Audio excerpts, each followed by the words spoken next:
My name is Emily.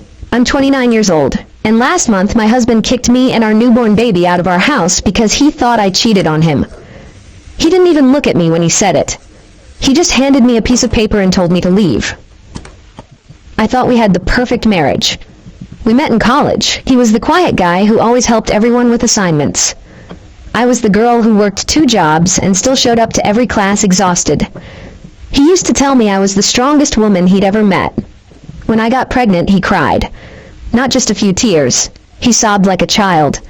He kissed my stomach every morning and said, "You're going to be the best mom in the world." So when he changed, I didn't see it coming. It started after our daughter Lily was born. She had his nose, his exact nose. But she had darker hair than both of us. At first, he joked about it. "Maybe she'll be a little Rel," he laughed. But then the joke stopped. He began staring at her like she was a stranger. He started asking weird questions. "Did anyone in your family have dark hair? Are you sure about your great-grandparents? Did you ever reconnect with any old friends?" I thought he was just tired. Newborn life was brutal. No sleep, constant crying, endless diapers. But his questions became accusations. One night when Lily was 2 weeks old, he said, "She doesn't look like me." I laughed nervously. "She literally has your face." He shook his head. "You don't understand."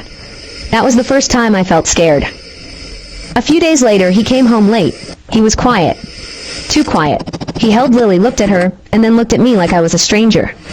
"Did you ever cheat on me?" he asked. My heart dropped. "What? No, of course not." He stared at me for a long time. Then he said nothing and went to bed. I found out about the DNA test 2 weeks later. I was cleaning the kitchen when I saw a strange email pop up on our shared laptop. "Your DNA results are ready." I opened it, thinking it was spam. It wasn't. He had secretly tested our baby. My hands started shaking. That night, I confronted him. "Did you do a DNA test on Lily?" I asked. He didn't deny it. "Yes." "Why didn't you tell me?" "Because I needed the truth." I felt like someone punched me in the chest. "You didn't trust me?" He shrugged. "Trust is earned." I started crying. I never cheated. Ever. He looked at me like I was lying. The results came 2 days later. He printed them out. He didn't talk to me all day. He didn't touch Lily. He didn't even look at her. That night, he called me into the living room. He was sitting on the couch with a folder in his hands. He looked calm.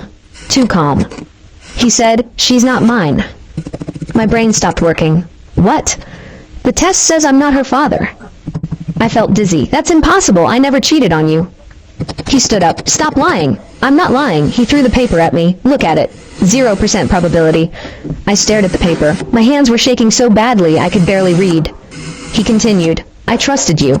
I married you, and you did this to me." I started crying harder. "You're wrong. This test is wrong." He laughed bitterly. "Science doesn't lie." Then he said the words that destroyed my life. "You and that baby need to leave." I froze. "What? This is my house. My name is on everything. You tricked me into raising someone else's child. Get out." I begged him. I literally got on my knees. "I swear on everything, on my life, on my parents, on Lily's life, I never cheated." He looked at me with disgust. "Pack your things." I packed a bag at 2 a.m. with a newborn baby, crying so hard I could barely see. He stood in the doorway with his arms crossed. He didn't even hug Lily goodbye. I went to my sister's house. She was shocked. She couldn't believe him, neither could I. The next day, I called the lab. I was hysterical. "There must be a mistake," I said. The woman on the phone was calm. "Errors are extremely rare, but we can retest." I didn't tell my husband. I needed proof. The retest took 2 weeks. 2 weeks of hell. He blocked me. He told his family I cheated. He told everyone I was a liar. His mother posted on Facebook, "Some women trap men with babies that aren't theirs. My son deserves better." I felt humiliated. When the results came, my hands were shaking again. I opened the email. I screamed. He was the father, 99.999%. The first test was wrong. I called him immediately. He didn't answer. I sent him screenshots. I sent him the official document. He replied with one message, "Stop lying." I didn't know what to do, so I went to his house. I stood on the doorstep holding Lily. He opened the door. He looked tired, angry, broken. I said, "The test was wrong. She's yours." He looked at the papers. His face went pale. He didn't say anything for a long time. Then he whispered, "What?" He started shaking. He dropped the papers. He sat on the floor, and for the first time since Lily was born, he cried. But what happened next was something I never expected. He kept staring at the paper, like his brain couldn't process it. "This can't be real," he whispered. "It is," I said. "I told you I never cheated." He started crying again, harder. He grabbed Lily from my arms and held her like she might disappear. "I'm so sorry," he kept repeating. "I ruined everything." I wanted to scream, I wanted to slap him, I wanted to cry. But I was numb. 2 weeks of being treated like trash had killed something inside me. He begged me to come back home. He got on his knees. He held my hands. He said he couldn't live without us. "I'll fix everything. I'll tell everyone the truth." I didn't answer, because I wasn't sure I wanted to go back. Then he told me something that made my blood run cold. "My mom helped me with the test." I froze.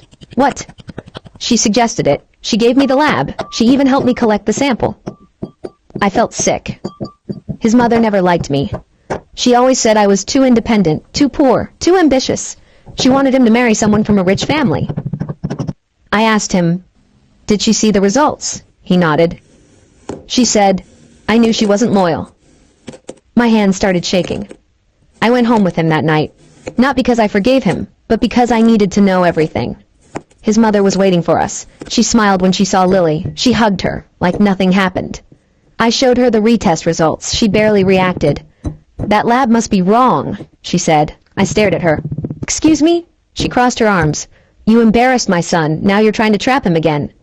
I lost it. "You told everyone I cheated," she shrugged. "If the shoe fits."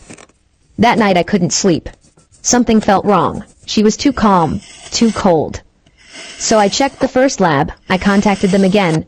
And what I discovered was worse than cheating. The lab was owned by a private company. And guess who worked there? My mother-in-law's cousin. I called the cousin. He sounded nervous. He said he didn't remember the case. I pushed harder. Finally, he confessed. The first results were altered. Someone manually changed them. Someone with admin access. I felt like throwing up. My mother-in-law sabotaged the test. She wanted to destroy my marriage. She wanted my husband to leave me. I recorded the call. I sent it to my husband. He listened in silence. He didn't speak for hours. Then he confronted his mother. I watched from the hallway. "Did you fake the DNA test?" he asked. She didn't deny it. She just said, "I was protecting you." "From what?" "From her." He started yelling, "She's my wife. She's the mother of my child." "She's a nobody," his mother snapped. "She married you for money." He told her to leave. She laughed. "This is my house, too." He screamed at her. He told her she destroyed his family. She didn't care. She said she would do it again. That night he broke down. He apologized 1,000 times. He cried until he couldn't breathe. But something inside me was broken. A week later, I found something else. Something that changed everything again. I found emails between him and another woman. They started the week he kicked me out. He met her on a dating app. He told her I cheated. He told her he was divorcing me. He told her he was lonely. I confronted him. He said it meant nothing. He said he was hurt. He said he needed comfort. But he had slept with her multiple times while I was crying at my sister's house with a newborn baby. I felt like my soul left my body. He begged again. He said it was a mistake. He said he hated himself. He said he would never do it again. I didn't scream. I didn't cry. I just looked at him and realized something. He destroyed me, not his mother. Him. He chose to believe a fake test. He chose to kick me out. He chose to sleep with another woman. He didn't trust me. He didn't protect me. He didn't choose me. So I made a decision. I filed for Poe's bluffing. He laughed at first. Then he saw the papers. He panicked. He begged again. He said he would cut his mother off. He said he would go to therapy. He said he would sign the house to me. But it was too late. His family turned against him. They found out his mother lied. They found out he cheated. They blamed him. His company found out. He lost a big promotion. His reputation collapsed. The other woman exposed him online. She posted screenshots. She said he manipulated her. Everything fell apart. And then karma hit even harder. His mother got sued. The lab fired her cousin. There was an investigation. She lost her social circle.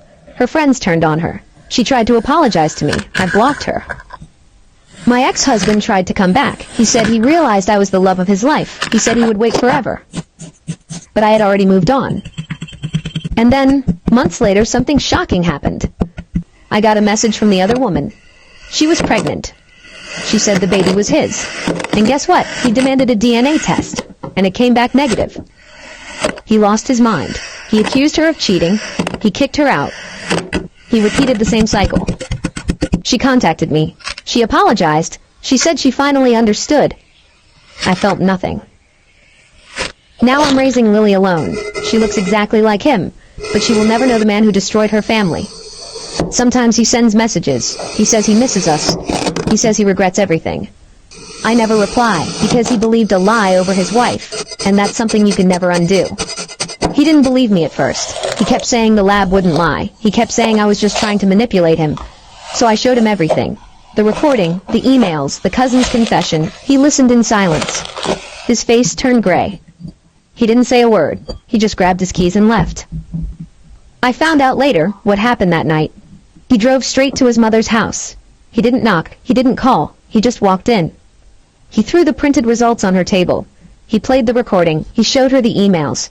"Did you do this?" he asked. His voice was shaking. She didn't deny it. She just sighed like she was tired of pretending. "Yes," she said, "I did." He stared at her like she was a stranger. "You ruined my family." She rolled her eyes. "I saved you." He started screaming. "You destroyed my marriage. You kicked my wife and baby out of my house." She crossed her arms. "She was never good enough for you." He said my name like a prayer. "She is the mother of my child." "She trapped you," his mother snapped. "She got pregnant so you wouldn't leave." He slammed his fist on the table. "You changed the DNA test." "Yes," she said calmly. "I paid my cousin to do it." He started shaking. "You lied to me." "I protected you," she said again. He asked the question that haunted him. "Why?" She hesitated. Then she told him the truth. She had someone else for him. A rich family friend's daughter. A girl whose father owned half the company where my husband worked. She wanted power, money, status. "She's perfect for you," his mother said. "Not some poor girl from nowhere." He felt sick. He told me later he almost threw up. "So you destroyed my life for money?" he asked. She didn't see the problem. That's what mothers do. They plan their sons' futures. He told her she was evil. She laughed. Then he said something that broke her. "I'm cutting you off." She froze. "You can't." "I can, and I will." He kicked her out of his life. He blocked her. He removed her from his will. He told his family what she did. She lost everything, her friends, her reputation, her social circle. People called her a monster. She tried to contact me. She sent letters. She cried on voicemail. I never answered. When he came to me after confronting her, he looked destroyed. He said he felt like his whole childhood was a lie. He said he didn't know who she was anymore. He apologized again. He said he hated himself for believing her. He said he would never forgive himself. But the damage was done. Then he told me something even more disturbing. His mother had planned this for years. She had tried to break us up before we even got married. She had spread rumors about me. She had told people I was using him. I realized I had been fighting an invisible enemy the entire time. He wanted to fix everything. He wanted therapy. He wanted family counseling. He wanted to move to another state and start over. I told him I needed time. Then another bomb dropped. He received a call from the lab. The cousin was under investigation. They traced the payment. It came from his mother's private account. It was fraud. It was illegal. She could go to court. He told me he felt responsible. He blamed himself. But I didn't feel sorry for him, because he still made the choice. He chose to believe her over me. He chose to kick me out. He chose to sleep with another woman. His mother didn't force him. Weeks later, he tried to take me to court for custody. He said he didn't trust me to raise Lily alone. He said he deserved to be a father. I laughed.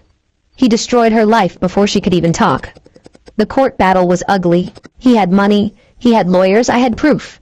I showed the judge everything, the fake tests, the cheating, the messages, the emotional abuse. The judge looked at him with disappointment. He got supervised visits. I got full custody. He cried in the courtroom. He begged me to reconsider. I walked away. His mother tried to testify. She blamed me. She said I manipulated everyone. The judge shut her down. She left the courtroom shaking. Now she barely speaks to anyone. People avoid her. He still sends messages. He still apologizes. He still says he loves us. But love without trust is nothing. Sometimes I look at Lily sleeping. I think about how close I came to losing everything. Because of one fake test. Because of one toxic mother. Because of one man who didn't believe his wife. And then I smile. Because I survived. And they didn't.